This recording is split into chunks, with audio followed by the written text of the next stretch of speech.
on parle de négative SEO. Négative SEO, d'abord, est-ce que vous savez ce que c'est? Ça, on a vu. Ouais, ça, vous savez que Charlotte a dit qui c'était. Et on n'avait pas le droit de faire de promo, hein, donc on a une agence qui s'appelle SEO Hackers. Voilà. Et donc, on n'a pas fait de promo, on a zappé le slide. Alors le négative SEO, qu'est-ce que c'est? C'est simple, c'est des actions qui consistent justement à avoir un effet négatif sur votre site ou sur votre réputation dans les résultats des recherches. On va avoir un mode de fonctionnement qui va être un petit peu différent. C'est-à-dire qu'on va vous demander aujourd'hui de participer à la conférence. On va vous poser des questions et vous allez nous donner votre avis. Pour faire plaisir à Michael, c'est un peu en mode table ronde, mais pas tout à fait. Alors, un des éléments qui est important, c'est est-ce que ça existe vraiment? Ouais, alors, est-ce que ça existe le négative SEO? Parce que jusqu'en 2013, pour Google, jusqu'en 2013, chez Google, dans les pages officielles de Google, il était indiqué que le négative SEO n'était pas possible, que c'était un mythe. Et même récemment, Gary Illyes dit encore qu'il n'a vu aucun cas réel de négative SEO. D'accord? Donc, voilà. Nous, ce qu'on dit aujourd'hui, donc là, c'est des slides du journal du net. Nous, ce qu'on dit aujourd'hui, c'est que le négative SEO, évidemment, existe, puisque sinon, je ne vois pas l'intérêt de faire une conf. Perte de temps, perte d'argent, ou rigolade. Hein. Et même en 2013, notre ami Matt Cutts, il n'est pas mort, hein, il est parti ailleurs, a avoué que le négative SEO existait et qu'on pouvait utiliser le fichier de désaveu de Google si on pensait avoir subi une attaque de négative SEO par attaque de liens entrants agressifs. Donc de manière préventive finalement, hein, ou curative, mais en tout cas pas dans le cadre d'une action manuelle. Vincent, il est là ou pas? Vincent Courson? Non. Parce que Vincent dit qu'il ne sert à rien de mettre en place un fichier de désaveu si on n'a pas reçu de pénalité manuelle dans son compte Search Console. D'accord? C'est pour ça que j'aimerais qu'il soit là, qu'on ait son avis, parce que là, on a ce que dit Matt Cutts, hein, c'est I won't worry about going ahead on disavowing links. D'accord? Donc, je traduis, parce que moi, je suis trop fluent. En gros, il ne s'inquiéterait pas s'il y avait des liens fictifs qui étaient envoyés vers son site. Mais il dit, au cas où, on peut toujours utiliser le fichier des désaveu. Voilà. Bon, bref. Donc c'est assez marrant le négative SEO parce qu'on est contacté relativement régulièrement pour des cas comme ça. Et c'est vrai que le premier élément, c'est la grosse panique. Donc vous avez le client au téléphone qui vous dit oh, « Je suis victime d'une attaque de négative SEO ». Docteur Gerbrandt. Docteur R. Gerbrandt. Diagnostic. Faites un diagnostic. Là, c'est la vraie capture du trafic. Donc vous voyez qu'en août 2018, le trafic il commence à se casser la figure. C'est que le trafic naturel. Hein. On ne parle pas de trafic global, on a filtré systématiquement sur les moteurs de recherche. Donc, on commence le diagnostic. Et là, on se rend compte en regardant les backlinks, parce que négative SEO, il y a beaucoup de leviers, mais un des principaux, c'est les backlinks. Vous allez voir, il y a quelques leviers principaux, ça en fait partie. Et là, les backlinks, qu'est-ce qu'on constate? On constate qu'il y a un pic énorme où le site se tape quand même plusieurs millions de backlinks d'un coup, très rapidement, avec beaucoup de noms de domaines référents également. La question est-ce que les liens en masse peuvent pénaliser mon site? Alors, qui dit oui? Ok. Qui dit non? Qui ne sait pas? Donc c'est le oui qui l'emporte pour vous, mais dans ce cas précis, c'est... Non. Dans ce cas précis, absolument pas. Attention, on est dans un cas particulier. Oui, on est dans un cas. Hein. Ah oui, pour vous resituer, parce qu'on vous a un peu envoyé ça comme ça, c'est un site média, d'accord? Un site média français, francophone, purement. Ok. Donc là, dans ce cas-là, absolument pas. Et en fait, pour le déterminer, marche pas le truc. Voilà. Pour le déterminer, on voit que si vous regardez le graphe précédent, vous voyez que les liens ils ont été faits en mai, la première petite flèche rouge. Et quand vous regardez en fait le pic la descente aux enfers du site, le trafic a quand même été divisé par 2. Vous remarquez que c'est à partir de août 2018 que ça commence à se déclencher. Et donc là, c'est un laps de temps qui est vraiment trop long pour montrer que justement il y a eu une influence de ce linking massif vers le site. Alors c'est un peu gênant. Mais on continue le diagnostic. Docteur Gerbrandt, ça va pas du tout, j'ai toujours mal à la gorge. Nous allons l'explorer de manière un peu plus profonde. Bah parce qu'il est en mode adulte. Et on va regarder justement les encres exactes. Parce que les encres exactes, souvent on vous le dit en linking, il ne faut pas trop ancrer les liens. Hein, Et là, si vous regardez le tableau, vous voyez que les liens ils sont très ancrés. Alors on a masqué, parce qu'il y a des liens que certains reconnaîtront, des liens avec des encres exactes qui sont très répétitifs, qui commencent par des numéros et qui citent le nom de domaine juste après. Donc, comme il y a eu une redirection en plus vers le site, on voit qu'il y a deux choses qui sont masquées. Ça, c'est les grosses encres très très exactes. Et vous voyez en dessous d'autres encres exactes qui ne sont pas francophones. Là, si on regarde également, on voit qu'il y a énormément de noms de domaine. Énormément de noms de domaine qui pointent vers ce site.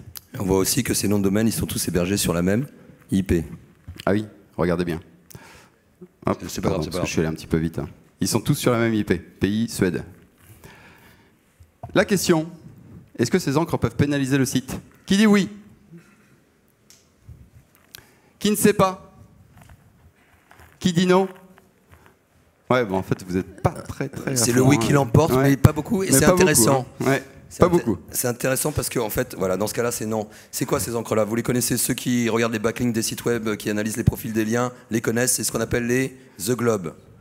Voilà. Et pourquoi on les appelle les The Globe? Parce que justement, l'ensemble des noms de domaine font une redirection meta-refresh vers The Globe.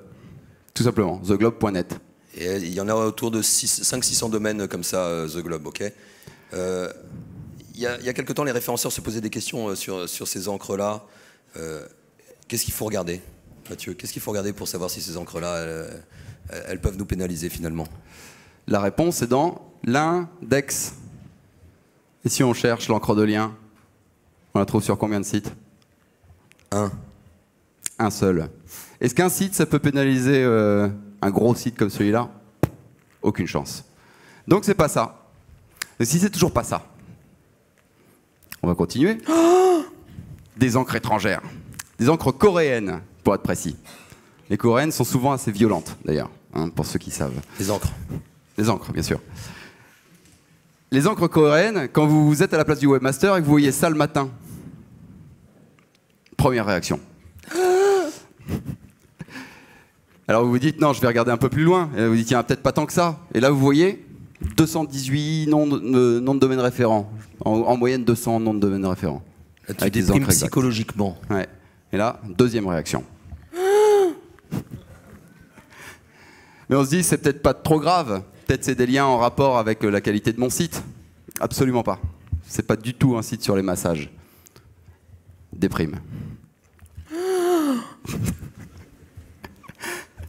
Alors la question, est-ce que les encres étrangères peuvent pénaliser mon site? Est-ce que finalement on tient le truc du négatif SEO sur ce site? Qui dit oui? Ils sont de moins en moins nombreux à répondre. Qui dit non? Ah, quand même. Qui s'en tape? Qui ne sait pas? Donc là, c'est le nom qui l'emporte, c'est ça? Vous avez entièrement raison. On vous félicite. Un mug pour tous ceux qui ont trouvé. Il y en avait Je sais pas. Ouais. Bon, très bien. Et en effet, c'est pas les encres étrangères, puisque si on regarde toutes les encres étrangères, en réalité, elles étaient dirigées vers la page d'accueil du site. Et la page d'accueil du site, en fait, si on regarde ses positions top 3, elles évoluent de manière tout à fait régulière. Vous voyez qu'il n'y en a pas beaucoup. Il y a entre 10 et 15 encres qui permettent de remonter là-dessus. Donc sur 10 à 15 mots-clés bien positionnés, c'est pas ça qui génère une baisse de trafic de 50%. Mais c'est quoi alors? On pourrait se dire, non mais attends, peut-être que tu déconnes, mais en réalité, si on regarde, au moment où le linking a été fait, en fait, on se rend compte que ça a presque été profitable pour le site. Et donc on a plus de mots-clés qui sont apparus que de mots-clés qui ont été enlevés. Et on voit que les mots-clés perdus, le mois suivant, il n'y en a pas. Le mois d'après, il y en a un petit peu. Mais c'est pas des proportions dingues. Si on regarde ensuite en septembre 2018, novembre 2018, pareil, c'est des encres, il y a un volume beaucoup plus important d'encres de mots-clés qui sont tombés.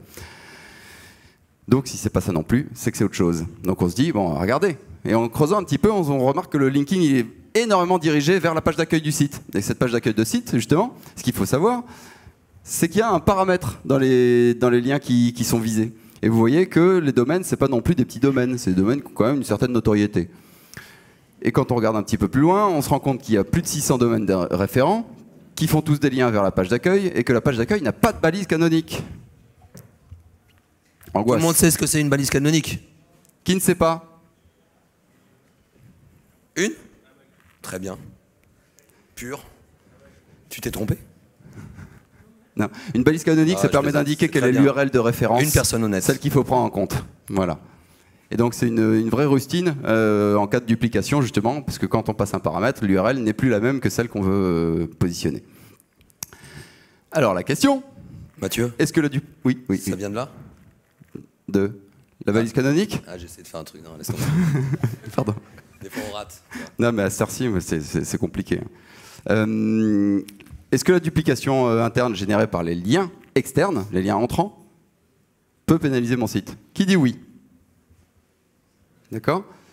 Qui pense que je mens et que j'essaie de vous rouler là? Toujours les mêmes. Qui dit non? En fait, vous savez pas quoi. Qui a mal au bras?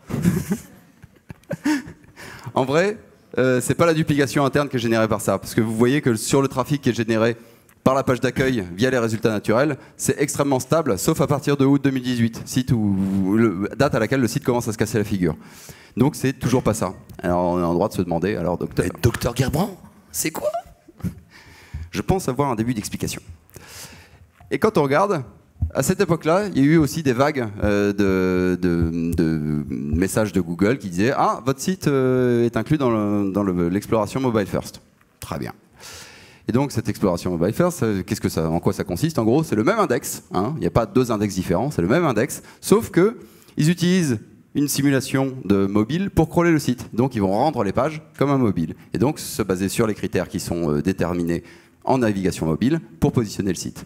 Et c'est là qu'on peut se poser la question, est-ce que le site est adapté au mobile? Oui, globalement on a fait le test. On se dit c'est peut-être pas ça. PageSpeed? Pourquoi pas? Site média, 59 sur 100, c'est très honnête pour un site qui a des publicités. On se dit, bah ouais, est-ce que c'est vraiment ça? Et là on se pose la question, est-ce que vraiment le mobile first, ça peut être une cause de pénalisation ou de déclassement de mon site? Alors qu'est-ce que vous en pensez? Qui dit oui là? Ok. Qui ne pense pas? Qui a lâché l'affaire? Vous avez raison. Vous n'êtes pas nombreux, mais vous avez raison, en effet. Et pourquoi? Parce qu'en fait, la version mobile et la version desktop, elles n'avaient rien à voir. C'était le jour et la nuit. En gros, on avait une version mobile toute nue, alors que la version desktop était complètement habillée. Ce qui fait que si on déshabille Paul pour habiller Jacques, forcément, ça ne marche pas. Donc c'est comme ça qu'on a réussi à se rendre compte que finalement, c'était absolument pas du négatif SEO. Il y a beaucoup de clients qui pensent qu'ils ont une grosse attaque, mais en réalité, absolument pas. Ils n'ont rien du tout. Donc c'est pas du négatif SEO, mais vous avez pu voir quelques leviers principaux, justement, de ces différentes attaques qu'on peut trouver. Souvent, on vient nous voir pour ça. Hein. Ouais, je me suis pris une attaque de négative SEO, blablabla, blablabla. Et en fait, pas du tout. Hein. Soit de l'encre suroptimisée, soit d'autres critères, mais pas forcément ça, quoi. Moi, ce que je vous propose maintenant, c'est de regarder un petit peu au cas par cas. Et au cas par cas, justement, c'est ça qui va être intéressant. Parce que là, vous voyez qu'on a regardé beaucoup de choses pour voir si elles étaient concurrentes ensemble. Et en fait, pas forcément. En fait, je vais te donner ça, parce que j'en ai marre de le tenir. Toi, tu le fais bien. Ah bon? Ouais. Alors, de quoi on parle? Ah oui, ça c'est mon dada. Hein? Tout le monde sait ce que c'est que la duplication de contenu? C'est bien. Alors, est-ce qu'on peut pénaliser un site par la duplication de son contenu? Externe, je parle. Alors oui, qui dit oui? Qui dit oui, pardon. D'accord, voilà. Comment vous le savez? C'est bien. C'est bien. Qui c'est qui a dit ça? Bravo. Michael, très bien. Un mec bien. pour, C'est bien. Qui dit non? Bon, on peut. Lui, je l'avais interpellé parce que j'avais un petit client, je raconte toujours cette histoire, donc ça va saouler ceux qui sont déjà venus à nos confs. Petit client, on lance son site, on le positionne sur la requête de vie photovoltaïque au bout de... On s'en fout, à l'époque c'était facile. Il monte dans les SERP, mais c'est un petit site, il s'appelait elitepv.fr. Un web proxy. Web proxy, un site qui te permet de visiter des pages anonymement et d'aller sur Facebook, d'aller sur sur des sites où tu n'as pas le droit d'aller quand tu es à la fac ou autre, avait visité ce site-là et mettait des pages en cache et l'avait aspiré donc, et créé une version en dur en cache. Mon site était tellement petit puisqu'il venait de naître et qu'il avait très peu d'autorité que ce gros site qui avait déjà ingurgité des millions de pages l'a aspiré, l'a mangé et a pris sa place quand tu tapais le nom de la marque de mon client. Je te parle de ça, il y a Babelwed. Donc moi, c'est pour ça que j'ai lancé mes outils qui duplicate, machin, tu vois. Et c'est pour ça que j'ai parlé avec ce mec-là sur Twitter et qui m'a jamais répondu. Ouais, mais pourquoi vous vous occupez pas de ce problème? C'est tellement facile de le résoudre finalement. Mais c'est pas si facile que ça, on pourra voir après. Donc j'ai dupliqué ce mec-là. J'ai pris sa page d'accueil, pas la page blog, madcuts.com seulement. Je l'ai mis sur un site à moi où j'avais participé à un concours avec un site qui s'appelle don'tbeevil.fr. Je l'ai dupliqué et j'ai pris sa place dans les SERP et je l'ai fait disparaître. J'ai pas pris sa place, je mens, je l'ai fait disparaître. Un autre cas qui est plus récent, Screaming Frog, qui a fait la même chose avec un PDF de chez Google et qui, pour le coup, a carrément pris la place du PDF dans les SERP sur le google.uk, sur Search Engine Optimization Guide Starter. Voilà, à l'écran. Donc, mais je suis d'accord avec toi, hein, attention. Hein. Un autre cas, le dernier concours que Walid a gagné, ça c'est un mec que il avait un site qui venait de naître, parce que le concours il fallait un nouveau domaine. Je l'ai dupliqué avec un domaine plus ancien, mais qui avait très peu de domaines référents, 10 domaines référents à tout péter. J'ai appuyé sur le bouton Google URL Submit pour faire indexer ma page, il a disparu des SERP. Voilà. Les mecs se sont posés des questions, bref, je te passe le blabla, on enchaîne. Alors maintenant, il y a plusieurs façons de dupliquer un mec. Il y a, je copie-colle le mec, je prends son contenu, je le mets sur un autre site. C'est pas terrible, ça marche pas bien. D'accord? Si on veut vraiment le défoncer. Alors, ce qu'on vous dit là, c'est quoi? Disclaimer? Ouais, c'est absolument pas à reproduire, c'est uniquement à des fins d'éducation, de prévention et de réflexion.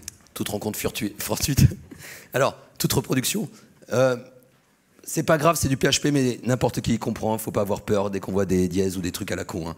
Et les vrais codeurs m'insulteraient, mais c'est pas grave, on s'en fout. Alors, la victime, tout le monde comprend, hein, victime.com. FileGet Content, je récupère le contenu de ma victime sur mon site en direct, en live. D'accord? Il change une virgule, j'ai en live la virgule sur mon site à moi. D'accord? Ça, c'est la meilleure façon d'éclater un mec. Je remplace tous ces codes UA Analytics par UA-SEO. Je remplace son Google Site Verification de Google My Business par la même chose. Je remplace les canonical, toutes les URL, toutes les images, tous les liens vers les CSS, tout le bordel, par mon URL à moi. Ok? Et je remplace à la fin du head, je rajoute un robot, méta-robot, no snippet. Il y a le méta-robot NoArchive que vous êtes censé tous connaître.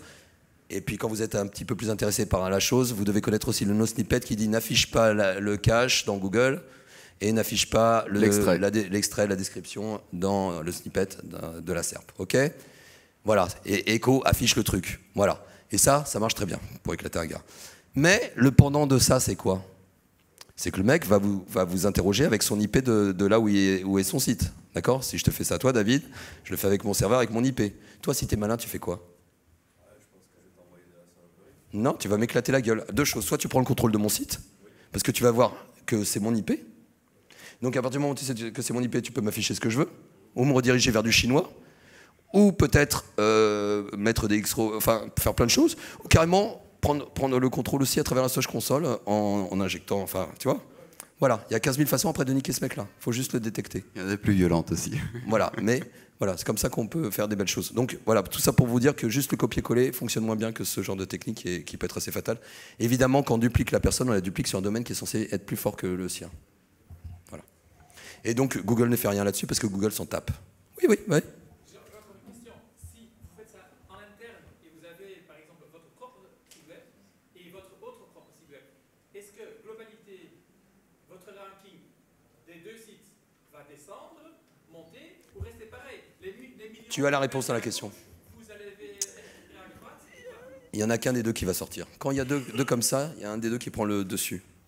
Point. Donc vous gagnez rien, mais vous ne perdez rien non plus. Quand c'est toi qui t'autodupliques. Oui. Donc, Mais quel est l'intérêt de s'autodupliquer? on l'a fait et quand même, maintenant on est très pas. Ah oui, parce que vous êtes tué totalement. Ah ouais, bah. Fallait pas. T'es dur toi aussi. Hein. Non mais c'est vrai, t'es dur. Bon, on discutera après parce qu'on doit avancer, mais oui, t'es dur. Alors, maintenant, voilà. Je te laisse la poser, ça me fatigue, repose la voix. Oui, c'est vrai qu'on a déjà vu beaucoup de cas où en fait on regardait dans les encres de liens et là on voyait des liens avec des termes qui sont réservés à l'univers de l'adulte, notamment en anglais, mais quand même beaucoup en adulte. Alors selon vous, est-ce que des liens qui sont vraiment porn ou Viagra, dans la thématique Viagra, acheter du Viagra, Viagra pas cher, Viagra en ligne, etc., buy Viagra, est-ce que ça peut nuire justement à son site? Qui dit oui? Très bien. Qui dit non? D'accord. Précision, on part du principe que le site, c'est pas un site de porn, celui qui reçoit les liens. Oui. Alors, je repose la question. Qui dit oui? On t'a donné un indice en plus. Qui dit non? C'est kiff bourrico là. Ouais, c'est pareil. C'est kiff. Ouais. Bon. Il n'y a pas de? Alors, la réponse du SEO, c'est toujours ça dépend, c'est vrai. Tu as raison. Normalement, on devrait dire ça dépend. Elle a dit quelques jours. C'était trop compliqué dans PowerPoint de faire ça. Ouais. Les timelines, on a essayé avec les animations, ça marchait pas. C'est non. Pour nous, c'est non. Alors peut-être sur un recalcul, machin, tu vois. Pour moi, ça dilue juste. Ça tourne encre de lien. Et au contraire, ça peut être très bénéfique. L'exemple qu'on cite, c'est un vieil exemple parce que c'est dur de retrouver, parce que nous, on fait pas ça. Nous, on fait pas ces techniques-là. Si on les fait, c'est uniquement sur des sites, des jeux de concours, mais voilà, on fait pas ce genre de choses qui sert à rien. Là, c'est un site qui était positionné pendant longtemps sur la requête Serrurier Paris en 2e position, qui a subi une attaque de négative SEO, qui n'a pas bougé de la requête du tout, avec des encres porn. Et voilà, hein, je vous montre la 2e position, bon, vous me croyez ou pas. En fait, pour nous, cette stratégie, c'est comme pisser dans un violon. Ouais, c'est parce que l'image était belle. Ah oui. Ah oui. Et nous, c'est de l'art. Tu pourras avoir accès au truc. Regarde, il filme, il fait des montages et tout. Voilà. Donc pour nous, il n'y a pas d'impact. D'accord ? Je parle sur un de mes sites. J'ai récupéré en fait du trafic avec justement XNXX, qui n'est pas le site porn où je vais d'habitude. Donc je ne l'ai pas reconnu tout de suite. Ah. Et putain, mais connaître. Ah ben, je les connais pas. Enfin, on va dire chacun. Oui. C'est... Bref, passons. Et en fait, ce qui est assez rigolo, c'est que ça m'a apporté du trafic. Alors, qui était du trafic de très mauvaise qualité, mais ça m'a apporté du trafic pendant, c'est comme ça que je l'ai identifié, pendant peut-être un mois. Et bon, évidemment, en termes d'expérience, etc., tout était bidon, mais j'ai quand même récupéré du traf. Donc, je ne sais pas qui les a... Enfin, qui a... C'est pas un expiré que tu as acheté, justement, ah non, avec pas ta du tout. strat. C'est sur un de mes très gros sites légitimes, sur lesquels je fais rien de crade. Et ça m'a apporté, peut-être, je sais pas, quelque chose comme 30 ou 40 000 visites. Ouais, 40 000 visites par mois pendant 2-3 mois, quoi. Bon, bah ça va dans l'autre sens. C'est positif. Ah oui, bah, complètement. Au pire, je te dis, ça dilue le lien. Bah, merci, Fabien. Voilà. Alors, ah merde. T'as donné la réponse ? Non, ils n'ont rien vu. Ouais, vous avez pas vu ? Allez, faites comme si vous n'avez rien vu. C'est vrai que là, on a regardé les porns, mais il y a la solution un peu magique. Parfois, on se demande, mais est-ce que, Paul, c'est possible de faire disparaître une page complètement de l'index de Google ? Alors, jusqu'à une certaine période, je croyais que non. Et depuis pas longtemps, je pense que oui. Et peut-être que ça va rechanger bientôt. C'est une réponse précise. Donc, je sais pas. Vous en pensez quoi ? Qui dit oui ? Ouais, ils ont rien vu du tout, c'est génial, quoi. Qui dit non ? Hein, non, il est honnête, au moins il n'a pas regardé. Bon, bravo. Nous, on dit oui. Et on dit oui, on pensait que non. Sauf des fois, il y a eu des périodes mais qui ont été très vite corrigées. Mais là c'est assez... Alors là, la vérité... Il faut dire la vérité. Comment ça marche ? Parce que pour moi, c'est... Alors, comment ça marche ? Jamie. Non, comment il s'appelle le mec ? Alors... Raspoli. Ça marche, tu fais le magicien. Elle est belle. Hein. Hey, tout vient de stock.adobe.com chez nous. Hein. On paye 3 000 € d'abonnement. Quoi ? Qu'est-ce qu'il y a ? Le magicien. Quoi ? Ah, donner le truc ? Ah bah oui, mais comme ça j'explique le contre-truc. Ah oui. Ah bah oui. Alors parce que lui, voilà, pour faire une petite parenthèse, il vise la requête netlinking, il sait soumettre. Et il sait... Ah, il fait ça. Je suis obligé de citer les autres. Netlinking.org. Non, je déconne. Je les fais tous. SameJuice, netlinking.fr, il y a qui d'autre ? Rocket Links, voilà, ça fait 3. Il y a le CSA, voilà. Alors, en fait, une des solutions, et c'est arrivé un mec qui venait à une formation Codon, que je ne vais pas nommer, qui s'appelle le SOI Level, et qui, avant de venir, m'a dit, putain, j'ai un de mes stagiaires qui a rempli, qui sert de ton outil Kill Duplicate pour pas faire de promo, et qui... non, mais c'est un petit titillage, mais on nous en veut pas parce que nous on fait pas de promo. Non, on a signé une charte pour ça. Voilà, on n'a pas barré la ligne. Bon, et en fait, le mec, qu'est-ce qu'il a fait ? Le stagiaire s'est trompé de ligne, c'est-à-dire qu'au lieu de mettre dans le champ ce site-là duplique le site de mon boss, il a inversé cet abruti. Le stagiaire. Du coup, le site du boss, il s'est fait éclater la gueule. Donc le mec s'est trompé, donc on va vous montrer le formulaire. Ah oui, le préambule. Oui. Google, vous pensez qu'il s'amuse à traiter toutes les demandes qu'il a à la main ou qu'il va payer des gens à 9,80 € pour traiter toutes les demandes qu'il reçoit ? Non. Il s'en tape. Secret ? Photo achetée. Merci pour l'info, mais belle info, mais si le site fait Si la c'est mon plainte contre concurrent, moi, ouais. c'est qui se fait passer pour moi, en fait, c'est quoi la stratégie? C'est quoi? C'est je lance un site, tartampion.com, je prends le contenu du site de David, je le mets sur mon site, je remplis le formulaire et je dis que c'est David qui me pompe mon contenu à moi. Tu te rends compte? Le site de David, il dégage. Voilà. Mais David, Il est malin. il est malin. Parce que David, il fait quoi? David, il surveille son trafic, il surveille sa requête principale. Et il a la Search Console d'installer. Donc David, il reçoit un message dans la Search Console comme quoi il a eu ça. Et il voit aussi les petites plaintes des MCA ici. Donc David, il est prévenu très vite. Donc David, il peut corriger le tir. Mais pour corriger le tir, il faut qu'il aille remplir un formulaire de contre-plainte à la main. Et là, il y a un gars de chez Google qui vient. Ou pas. Ça Et dépend. on ne sait pas. Là, pour le coup, je ne sais pas. Voilà. D'accord, donc tu es prévenu. Oui, oui. Ouais. Ah, ça dépend. Si, pour le premier gars qui l'avait fait, c'est en 24 heures, c'était torché. Est-ce qu'on peut faire pénaliser un site en lui faisant des liens? Qui dit oui? Qui dit non? Oui. Oui, parce que les liens, c'est l'amour, hein, normalement. Attends, on Ah, arrive. une seconde, on a des questions à la fin. Eh, David, tu vas sortir. Ouais. Oui, bah, c'est bien. Alors, il y a plus de oui que de non. Vous avez Il plutôt arrive. raison. Il y en a Évidemment. beaucoup qui s'abstiennent. Hein, quand même. Évidemment. Et alors là, on a pris un vieux screen de 2013, toujours. Je ne sais pas ce qui se passe cette année, mais il y a eu beaucoup de choses avec le Negative SEO en 2013. Ça a fait parler. Et le screen, c'est la BBC. La BBC, il y a une page de la BBC qui a été pénalisée manuellement pour lien entrant factice. Et le papa John Muller, vous savez qui c'est? Il a confirmé qu'il y avait une action précise sur une page dédiée du site pour une pénalité manuelle pour lien entrant. Mais c'est pas le gars de la BBC qui a fait des liens factices. C'est un méchant qui a dû vouloir avoir un lien sur cette page-là, qui a dû la pusher comme on faisait avec les CP à l'époque quand on publiait sur les CP, vous vous souvenez? Voilà. Et comme vous faites certains toujours sur les nouveaux CP, les beaux CP, ce qu'on appelle les... Non, bon, allez, hop.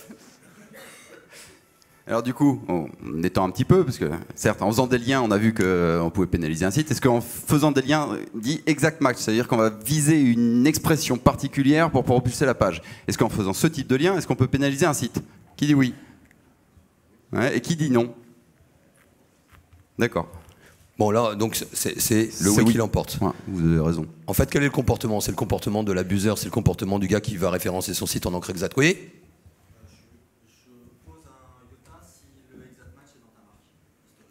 Alors non. Ouais. Très bon Ok. iota, mais Ouais. on peut le défoncer en 2 secondes. Ouais. Le Il est iota, intéressant. donc la marque. Mais la marque, c'est pas une encre monnaie qui nous intéresse plus que ça, des fois.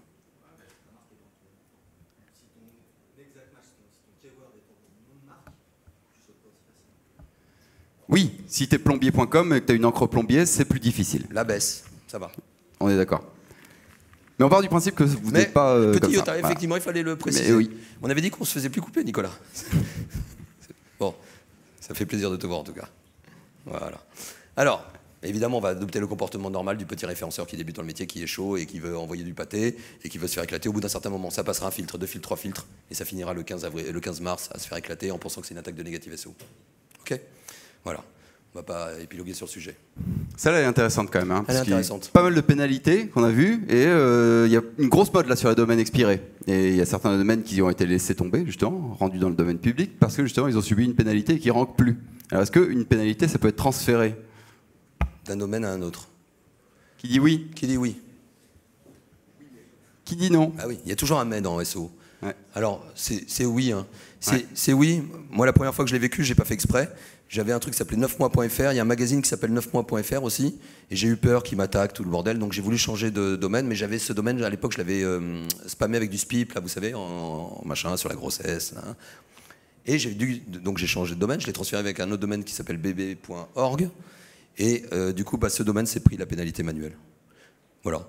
Et pour expliquer aux gars qui venaient, aux quality writers, pour la faire sauter, j'ai dû leur expliquer plusieurs fois que ils comprenaient pas tout de suite. Quoi. Mais voilà, donc la réponse c'est oui, on peut transmettre d'un domaine pénalisé une pénalité vers un autre domaine. Ok? Et il y a d'autres cas peut-être dans la salle. Qui a déjà eu ça? Ou qui a déjà fait ça? Ceux qui sourient, qui lèvent la main avec les bras croisés, par exemple. Voilà. Mais parce qu'il m'en a parlé hier, mais c'est vrai. Voilà. Bon, donc en fait, il y a plein de techniques pour dézinguer un site. Hein. Là, on se rend compte que ça peut être très violent, quoi. Mais c'est pas notre but à nous. Hein. On fait des choses belles et propres. Hein. On n'est pas des. Celle-là aussi elle est intéressante. Celle-là, c'est Nicolas? C'est HDMI 1 PC 1920. Voilà. Merci. Alors, Doudou, une mauvaise UX, est-ce que ça peut pénaliser un site web? Ouais. Qui dit oui? Qui sait pas ce que c'est que l'UX? D'accord, l'expérience utilisateur. Voilà. Qui dit non? Ok. Donc pour vous, ça peut pas pénaliser un site, une mauvaise UX. Donc je pense qu'on va pas sur les mêmes sites. On dit oui. Ouais. On va pas sur les mêmes sites parce que là, je vous prends un exemple d'un gros site média qui marchait bien, sur lequel on a donné de gros efforts en 2017, des efforts qui ont bien payé. Vous voyez, on dépasse les 2 millions de visites en 2017. Fin 2017. Très content. Hein. Plus de 2 millions d'eux, très content. Seulement le problème, je leur disais, 15 encarts pub par article, ça fait beaucoup quand même les gars. Avec des trucs, vous savez, quand vous lisez l'article, et d'un coup il y a une vidéo qui s'insère. Voilà. Et là elle arrive. Et là, vous dites non, quand même pas. Et alors vous scrollez un petit peu, et là la vidéo elle se retrouve en bas de votre écran. Vous voyez? Voilà, vous n'arrivez plus à lire. En gros, vous avez une toute petite fenêtre qui représente 30% de la taille de l'écran, où vous pouvez lire votre article. Donc c'est un peu compliqué, forcément. Et c'est ce qui s'est passé, du coup. Update thread, tollé. Et on a mangé, mais alors pendant longtemps. Parce que déjà, il faut faire enlever les pubs. Il faut faire augmenter le temps de améliorer le temps de chargement. Augmenter la vitesse. Et vous voyez que la reprise, finalement, c'est 6 bons mois plus tard. Et que finalement, il a fallu quand même une bonne année avant de réussir à récupérer des niveaux qui étaient, bon, alors certes supérieurs, parce qu'il y a quand même eu du boulot, plus d'autres éléments. Mais on voit que pour récupérer un niveau au moins équivalent, voire supérieur, il faut quasiment un an. Et ça, c'est typiquement de l'UX. Il n'y avait aucun autre problème sur le site. Il n'y avait pas un seul autre problème sur le site.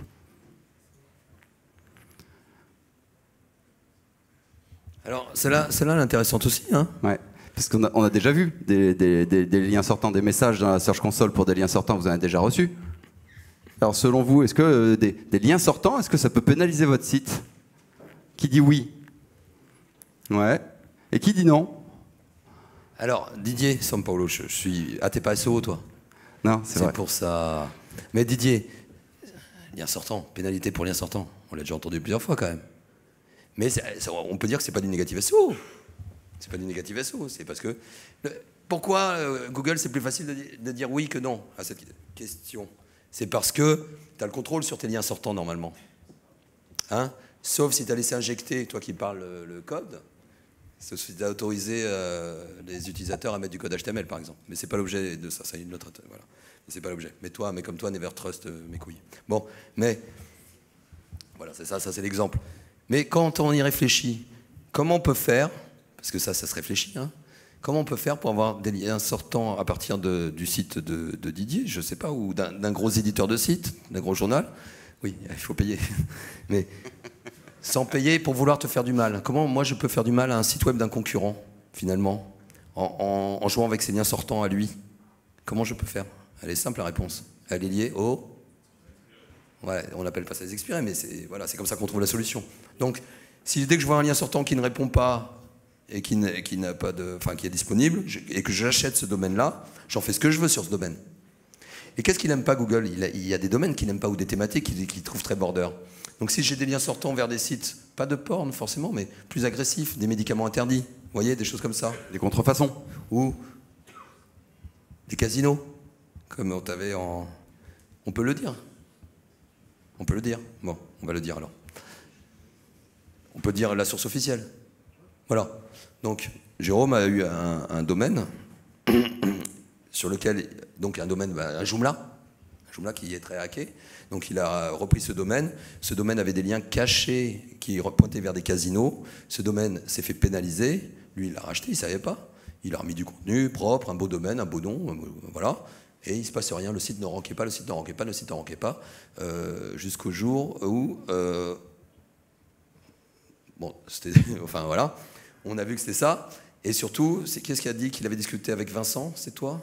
Ouais. On peut le dire aussi? Avec Vincent Courson, comme quoi ce type de domaine qui avait eu des liens cachés avec pas du porn, du casino, ne se faisait plus jamais dépénaliser. Si ça avait été sur la homepage. C'est clair? Tout le monde a entendu ça? C'est très intéressant comme information. Quand on rachète un domaine expiré, évidemment, on va voir son historique dans WebArchive, on va regarder les display none et tout ce qui est caché dans WebArchive pour voir s'il n'y a pas du Viagra, et on ne va pas mettre 2 ou 3 000 boules dans un domaine comme ça. Parce que, voilà. Et donc, ça nous amène à cette histoire de si je faisais la même chose en récupérant les trucs de nos concurrents. Hein? Voilà, là je vous ai mis un exemple de site, c'est du Go.machin avec casino, c'est que des liens cachés, c'est du hack, mais voilà, c'est ce qui va leur arriver si c'était pas des points Go, c'est ce qui les sauve. Shame. Ouais. Shame. Il nous reste 10 petites minutes, mais si vous vous rappelez la définition du négatif SEO, on vous le disait, c'est un ensemble de moyens qui peuvent nuire au positionnement de votre site ou à votre image de marque ou à votre image en tant que personne.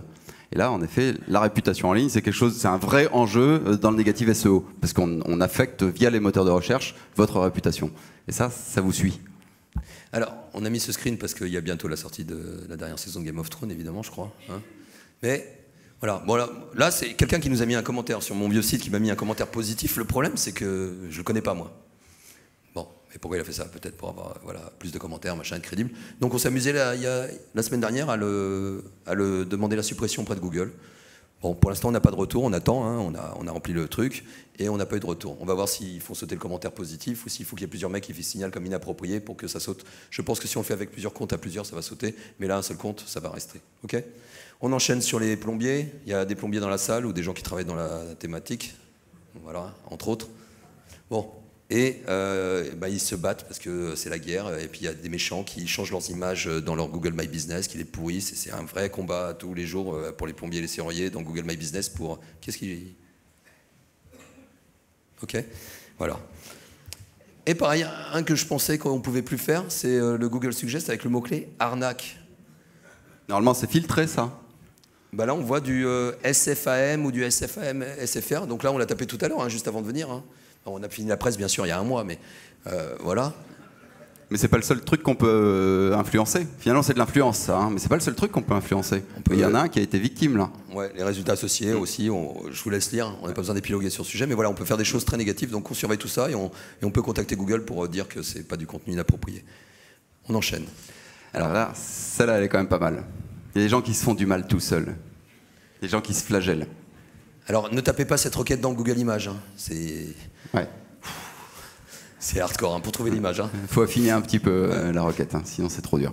Alors, ça c'est un client, très bien, le trafic, tout va bien, nanana, le site grossit, nanana, la base de données grossit aussi. Tous les jours à minuit, non, à 2h du mat, je mens, tous les jours à 2h du mat, il faut une sauvegarde de la base de données. Sauf que le site, la base de données, elle pèse je sais pas combien, tous les jours. Et le référenceur qui ne dort pas beaucoup, et qui par hasard se balade à 2h30 du mat sur le site, se prend des erreurs. Et le client, il dégringole depuis un certain temps, mais il n'y a rien qui est bizarre sur le site. Donc on surveille ça aussi.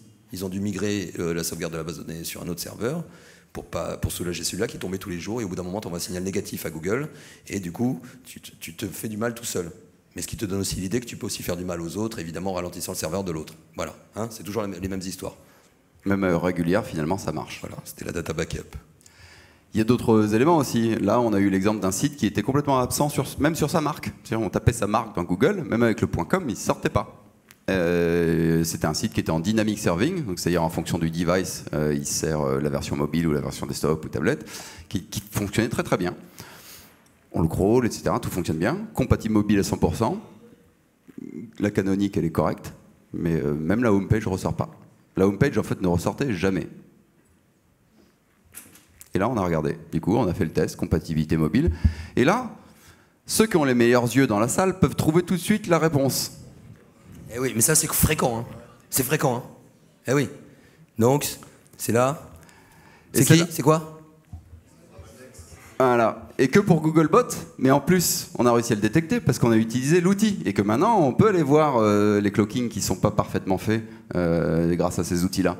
Et donc là, on a pu le voir parce que justement, c'était quelque chose qui était cloqué uniquement pour Google. On a la même chose des fois dans le X-Robotag, ça nous est déjà arrivé une fois. Ouais. C'est plus dur. Plus long. Solution, il n'y en a pas qu'une, mais voilà. C'est la seule image qu'on a trouvée sur stock.adobe.com. Alors le problème, c'est qu'on a besoin d'un support parce qu'on avait fait un slide caché pour se rappeler des solutions, mais on va le faire de tête. Ouais, on va le faire même au feeling, en fait. Vous avez vu qu'il y a beaucoup d'éléments qu'il faut prendre en compte. Certains éléments sont très simples. C'est déjà maîtriser un petit peu le développeur ou l'équipe technique. Ça, c'est la base. C'est-à-dire le développeur du vendredi, déjà, il ne fait pas de mise en prod le vendredi, s'il ne travaille pas le samedi.